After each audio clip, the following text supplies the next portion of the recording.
Assalamualaikum warahmatullahi wabarakatuh.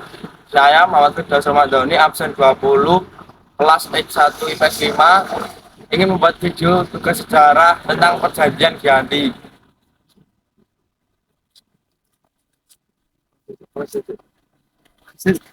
Perjanjian Giyanti merupakan penyebab terjadinya kerajaan Islam terakhir di Jawa, yaitu Mataram Islam.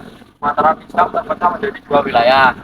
Nah, pemerintah yaitu Kesunanan Surakarta Hadiningrat yang dipimpin oleh Sri Sunan Pakubuwono III dan Kesultanan Yogyakarta Hadiningrat yang dipimpin oleh Pangeran Mangkubumi yang bergelar Sri Sultan Hamengkubuwono I.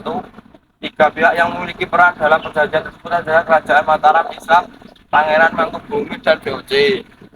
Kronologinya, 1. Keraton Kartosuro kedatangan VOC. Maksud dari VOC adalah membujuk Sri Sunan Pakubuwono II untuk memberikan kekuasaan Mataram tanpa syarat kepada VOC karena Sunan sudah sakit-sakitan dan menandatangani pernyataan tersebut. 2. VOC menunjuk Pangeran Adipati Anom sebagai putra mahkota.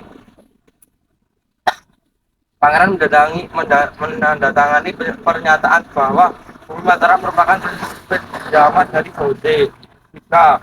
20 Desember 1749, Sri Sultan Pakubuwono II meninggal dunia dan dimakamkan di Laweyan.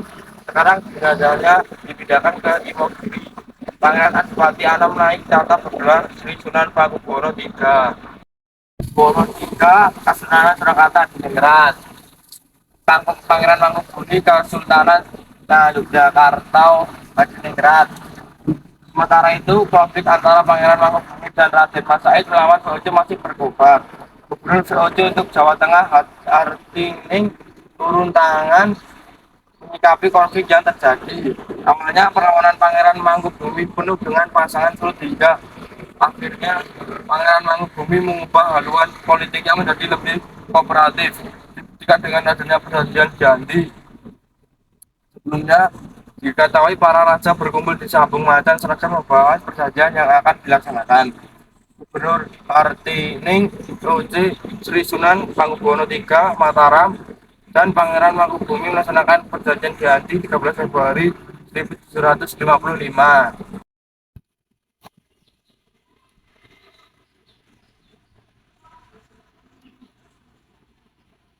Perjanjian Giyanti memuat 10 pasal, antara lain pasal 1. Pangeran Mangkubumi diangkat sebagai Sultan Hamengkubuwono Senopati ing Alaga. Abdurrahman Sayyidina Panatagama Khalifatullah di atas separuh dari Kesultanan Mataram yang diberikan kepada beliau dengan hak turun-temurun pada pewarisnya. Dalam hal ini Pangeran Adipati Anom Bandara Raden Mas Sundara. Pasal 2. Akan senantiasa diusahakan adanya kerjasama antara rakyat yang berada di bawah kekuasaan VOC dengan rakyat kesultanan. Pasal 3. Sebelum bupati dalam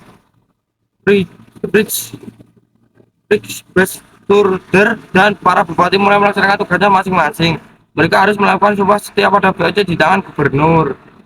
Pasal 4. Sri Sultan tidak akan mengangkat atau memberhentikan bupati dalam bupati sebelum mendapatkan persetujuan dari VOC. Pasal 5. Sri Sultan akan mengampuni bupati yang memihak VOC dalam peperangan. Pasal 6. Sri Sultan tidak akan menuntut hak atas Pulau Madura dan daerah-daerah pesisir yang telah diserahkan oleh Sri Sunan Pakubuwono II kepada VOC dalam kontraknya tertanggal 18 Mei 1746. Pasal 7. Sri Sultan akan memberi bantuan kepada Sri Sunan Pakubuwono III sewaktu-waktu jika diperlukan. Pasal 8. Sri Sultan berjanji akan menjual bahan-bahan makanan dengan harga tertentu kepada VOC. Pasal 9. Sultan berjanji akan menasihati segala macam perjanjian yang pernah diadakan antara penguasa Mataram terdahulu dengan VOC, khususnya perjanjian yang dilakukan pada tahun 1705, 1733, 1743, 1746, dan 1749.